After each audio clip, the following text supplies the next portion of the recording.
Tony Blair, a complex legacy. Tony Blair, a man who left an indelible mark on British politics.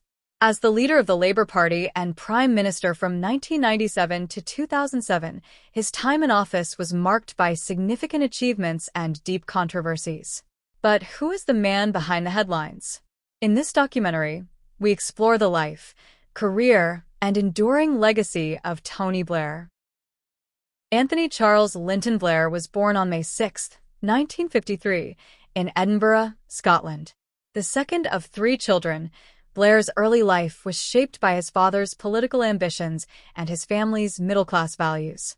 His father, Leo Blair, was a barrister and a staunch conservative, a fact that would later contrast sharply with Tony's own political path. Blair's education began at the Durham Choristers' School, a prestigious institution where he first displayed his charismatic personality and leadership qualities. His journey continued at Fettes College, often described as the Eton of the North, where he further honed his debating skills. Despite not being an outstanding student, Blair's natural charm and confidence set him apart. In 1972, Blair entered St. John's College, Oxford, to study jurisprudence.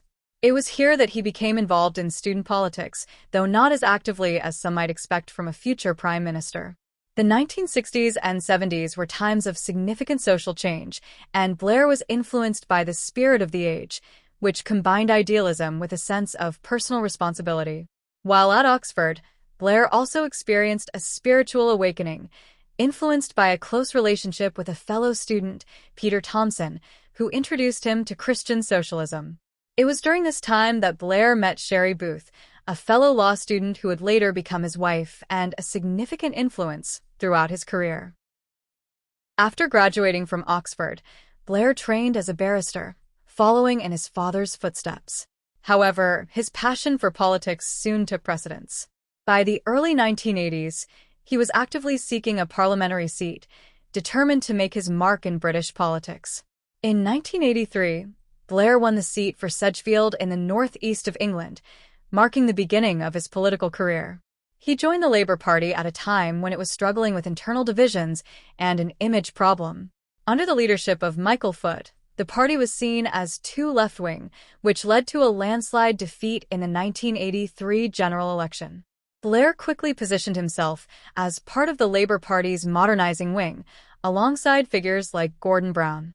He supported Neil Kinnock's efforts to move the party toward the center, distancing it from its more radical elements. Blair's skills as a communicator and his ability to connect with the electorate helped him rise rapidly through the party ranks. One of the most significant relationships in Blair's political career was with Gordon Brown. The two men formed a close alliance, often referred to as the Grenada Pact, named after the London restaurant where they reportedly agreed that Blair would lead the party while Brown would control economic policy. The sudden death of Labour leader John Smith in 1994 opened the door for Blair to take control of the party. At just 41 years old, he became the youngest leader of the Labour Party. Blair immediately set about transforming the party, rebranding it as New Labour and shedding many of its traditional socialist policies. Blair's vision of a modernized Labour Party resonated with the British public.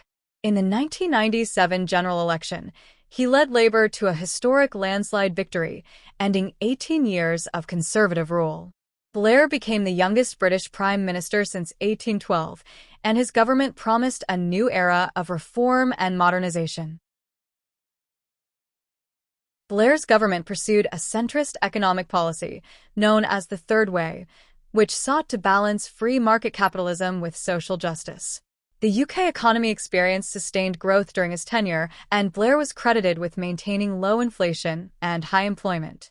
One of Blair's most significant domestic achievements was the devolution of power to Scotland, Wales, and Northern Ireland. The creation of the Scottish Parliament and Welsh Assembly, along with the Good Friday Agreement in Northern Ireland, were major milestones in the effort to decentralize power and address regional inequalities. Blair's government invested heavily in public services, particularly education and healthcare. The introduction of academies aimed to raise educational standards, while the National Health Service saw increased funding and reforms intended to improve efficiency and patient care.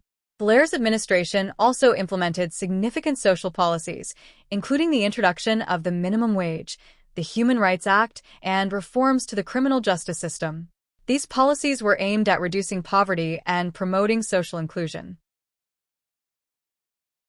On the international stage, Blair's early foreign policy was marked by his involvement in the Kosovo conflict. He advocated for military intervention to stop the ethnic cleansing of Albanians by Serbian forces, earning him praise for his humanitarian stance. Blair cultivated a close relationship with U.S. President Bill Clinton and later with George W. Bush. This special relationship was a cornerstone of his foreign policy, particularly in the context of the War on Terror. The terrorist attacks of September 11, 2001, marked a turning point in Blair's premiership. He was one of the first world leaders to offer unequivocal support to the United States, and the UK became a key ally in the subsequent invasion of Afghanistan. The most controversial aspect of Blair's foreign policy was his decision to support the US-led invasion of Iraq in 2003. Blair argued that Saddam Hussein possessed weapons of mass destruction, a claim that was later discredited.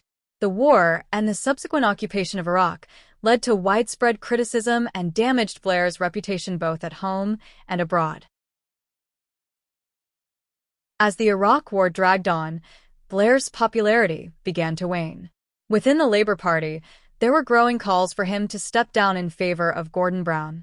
The long-standing tension between Blair and Brown became increasingly public, with Brown's supporters pressuring Blair to set a timeline for his departure.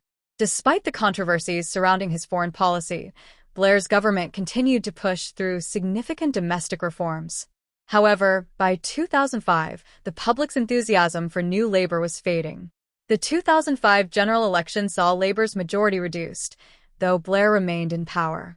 On May 10, 2007, Tony Blair announced his resignation as Prime Minister, bringing an end to a decade in power. Gordon Brown succeeded him, but the transition was far from smooth.